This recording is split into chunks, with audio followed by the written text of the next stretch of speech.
Welcome to the hottest movie review on the internet today, the A-List Review.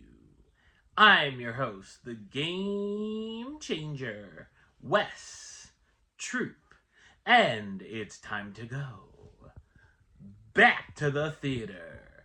And this is a horror film that's been getting a lot of buzz out of South by Southwest, but is it going to live up to the hype? Or are people just clowning around? My review of the 2025 slasher film, Clown in a Cornfield, coming up now.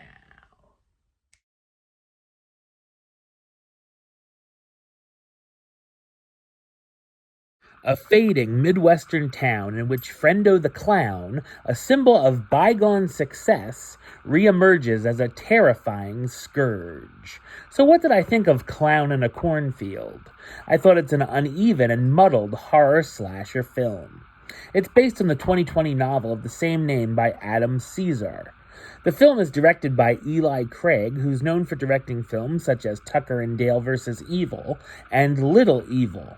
I knew absolutely nothing about this movie other than its title and that it's been getting good word of mouth. The film premiered and received great reviews at the South by Southwest Film Festival. I definitely think it overhyped this, as I was expecting more, as nothing really stands out, and this just felt like a generic slasher flick. It makes sense that it's based on a young adult novel, as it feels like a rated R episode of Are You Afraid of the Dark? There's nothing remotely scary here, and even the clown mask on Frendo looks more corny than it does creepy. There are some decent practical effects, and the gore and blood look pretty good. The kills themselves, however, are very hit and miss. Some are entertaining and made me laugh, while others made me roll my eyes. The story follows teenager Quinn Maybrook and her father, Glenn, as they move to small-town Kettle Springs, Missouri. The two have the usual father-daughter back and forths, but they're from Philly, so they get bonus points for that.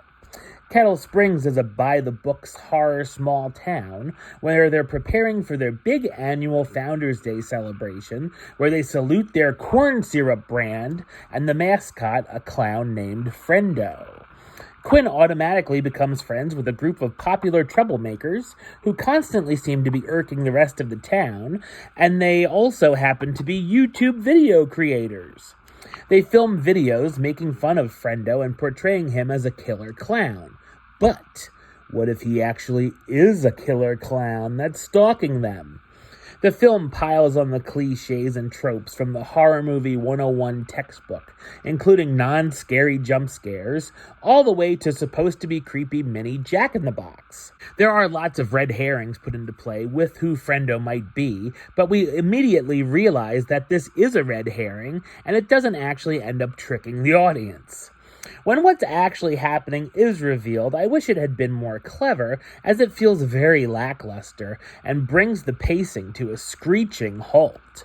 I laughed at the comedy a handful of times, but I really thought it could have gone wilder and more over the top, leaning more into the ridiculous premise. Another drawback is most of the supporting characters are not likable at all, so when they bite the dust, we really don't care. Quinn's new friends also have very little characterization other than being high school stereotypes, almost like a bland version of The Breakfast Club. The cast stars Katie Douglas as Quinn Maybrook, the teen who's new in town and quickly gets thrown into a massacre, Aaron Abrams as Dr. Maybrook, Quinn's father, who's a doctor trying to cope with the loss of his wife, Carson McCormack as Cole, the son of the mayor Quinn takes a liking to, Vincent Mueller as Rust, Quinn's neighbor who tells her to stay away from the gang of troublemakers, and acting vets such as Kevin Durant as the mayor and Will Sasso as the sheriff. Clown in a Cornfield starts out with some promise, but frustratingly becomes a run-of-the-mill slasher flick. Number-wise, I'm going to give it a 4 out of 10, which gives it the A-list rating of meh. It's okay. Alright, well, that's the show. I'll be back with another review very soon. But until then, don't forget to like, comment, and subscribe right here on YouTube. YouTube.com/WestsideOf515. Like the show on Facebook, Facebook.com/WestTroopAlist. And of course, you can follow me on the Instagram and Letterboxd at WestAlist.